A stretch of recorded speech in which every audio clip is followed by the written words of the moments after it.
ça super intéressant parce qu'on avait une problématique effectivement autour de la mobilité au sein de l'agence. Et l'idée, c'est d'avoir un regard extérieur et d'être accompagné par des professionnels. Autour de la table, il y a des gens qui sont tous passionnés par leur métier, qui sont bienveillants et qui sont vraiment apporteurs d'idées dans le questionnement, et c'est hyper agréable de pouvoir échanger avec ces gens. On a plein d'idées, mais juste on n'a jamais vraiment pris le temps de les structurer, de se mettre autour de la table pour faire un plan d'action qui fait quoi quand. Et donc on s'est dit, ce temps, ces 2 jours qu'on nous demande, c'est l'occasion de se pencher sur vraiment mettre noir sur blanc à quel moment on fait les choses. L'accélérateur des possibles, c'est collaboratif et efficace.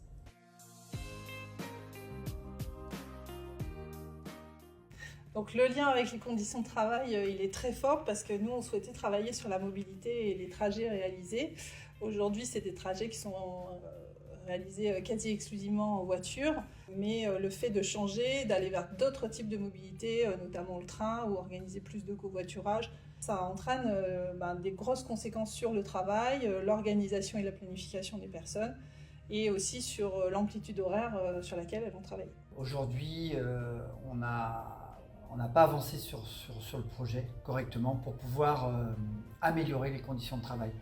Pour pouvoir fabriquer de la palette verte, il faut être équipé, enfin un minimum d'équipement. De faire attention aux salariés pour justement diminuer le stress autour des modes de transport.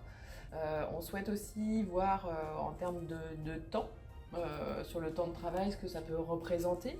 Les conditions de travail vont être importantes dans notre projet car il va directement impliquer les collaborateurs, que ce soit au niveau de la production et de l'administration.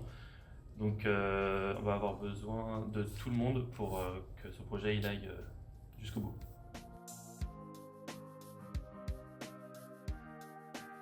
Le post-it géant.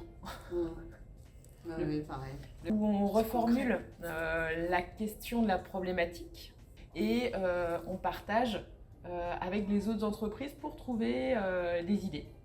Donc c'était dans une méthode de co-développement où on présentait les éléments bloquants autour du projet ou des freins, et du coup les autres participants nous proposaient des solutions pour lever ces freins ou envisager de faire les choses différemment. Ça apporte des solutions des fois qui ne sont pas applicables telles quelles, mais qui vont nous permettre de faire un peu un pas de côté qui était à mon avis nécessaire sur ce projet. Moi j'ai apprécié le temps d'échange de l'ADN Tool parce que j'ai trouvé que les questions qui avaient été posées permettaient de prendre un peu de recul. Tous les liens qui allaient avec notre projet, trouver les verrous qui vont aller à l'encontre de notre projet. Hyper intéressant, avec beaucoup de communication avec les différentes entreprises ou les associations. Ça nous a permis aussi de pouvoir vraiment trouver des idées et potentiellement des actions pour notre projet.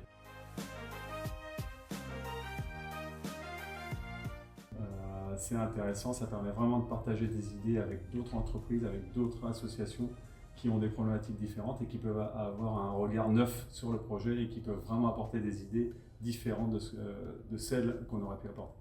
Le binôme salarié de direction est pour moi quelque chose de prégnant dans un projet. Et donc c'est vraiment un conseil que je donnerais aujourd'hui, en amont en avoir parlé avec 2 personnes de ces deux catégories, et sur l'accélérateur des possibles d'être présent à 2. D'avoir un projet concret, et c'est pas la peine qu'il soit trop vaste. On peut avoir une problématique qui semble compliquée, mais on va trouver des solutions très pratico-pratiques. Si on vient, il faut venir avec conviction et envie pour que les autres aussi puissent nous renvoyer des propositions qui vont être enrichissantes. En peu de temps, on peut trouver beaucoup d'idées.